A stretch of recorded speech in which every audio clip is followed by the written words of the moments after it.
Today is All Saints Sunday in the Worldwide Church, and we remember those faithful Christians who have left a legacy for us to live up to. In one sense, especially in a Baptist sense, all Christians are saints, having been made holy by a holy God. But we all know that some saints are saintlier than others, don't we? And that's due to how they have, during their own lifetimes, allowed God to use them to the point where beyond their lifetimes, they inspire us still. Here then is the question of the day. How do you hope to leave a legacy? Our text from 1 Timothy urges us to store up treasure in heaven by our good deeds. By our good deeds. That sounds rather transactional, doesn't it? Like we can do certain things that will buy us a richer experience of heaven when we die? Like some will be poor in heaven and others rich based on how they invest themselves in this life? Doesn't sound like our doctrine of salvation by grace alone, not works, does it? But Paul isn't talking about salvation in this passage. He's talking to people who are already in the process of being saved by grace. He simply wants them to live in a way keeping with their salvation. This is a wisdom passage. It has to do with how you live your life in a way that allows you to experience what, in that lovely phrase at the end of this text, he says, is that life that really is life. And when you live that grace-filled and graceful way, your life will be a legacy to those who come after you, because you put stock in eternal things, not in things that will pass away when you do. This is the idea of storing up treasure in heaven. It doesn't mean that when you get there, you will have a higher net worth than someone else. It means that by giving heaven greater weight in this life on earth, you will allow heaven's blessings upon you to linger on earth long after you are gone. So if you want to leave a legacy, Paul says this begins with cultivating a spirit of godliness with contentment.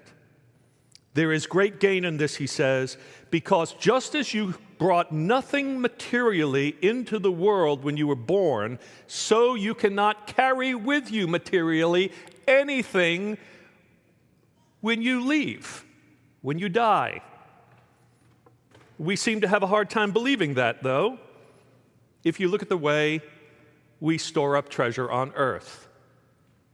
In 1939, French archaeologist Pierre Montet discovered the first tomb of the Pharaohs in Egypt that had not already been raided by grave robbers.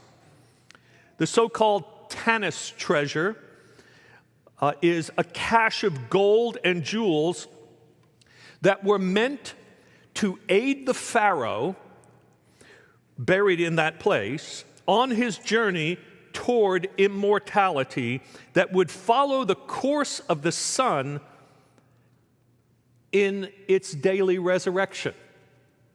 The sun god Ra was said to have had flesh of gold, because when you look up in the sky and you see the sun, it looks, well, glittering gold, right? And so the Pharaoh needed to coat himself in gold and surround himself with it in order to become one with the gods and live forever. Obviously, we have a different worldview due to our Christian faith, and yet it seems we too store up for ourselves treasure on earth that we can't take with us to heaven.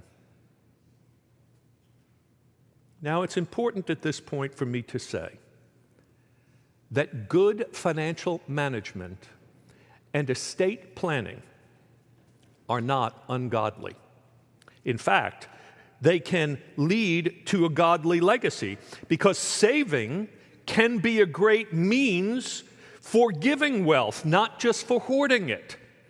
You build a nest egg by limiting your spending day by day, and many people plan to fail because they fail to plan, right? And the earlier you start saving in your life, the more you will be able to have toward the end of it. Almost magically, compound interest builds wealth over time. But why do we save? What's the why?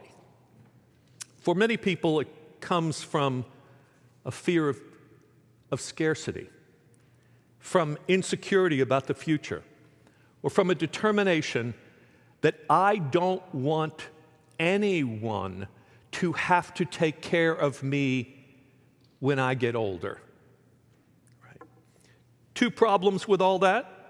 First, the motivation comes from the wrong place when you have already said that you have put all of your faith and trust in God for this life and the next, and God has promised to take care of all of your needs. To accumulate great wealth by storing up treasure on earth, then, you undermine God's promises to you, and you lose out on the joy and freedom that comes from grace. Second, how much is enough? It's not bad to save, but you also must ask about when you have gone beyond the point of a reasonable and simple and sustainable lifestyle. Instead, you may have become possessed by your possessions. The antidote to this is to be content enough with what you have that you can become more ambitious with what you can share. This is how you can even use your money to store up treasure in heaven. Now, earlier I talked about how storing up treasure in heaven was about good deeds, but not about buying your place in the afterlife. But Paul knows that we can actually even use our wealth, our money in this life to leave a legacy when we are gone. We can share with what we have now and after we are gone. And this is legacy giving.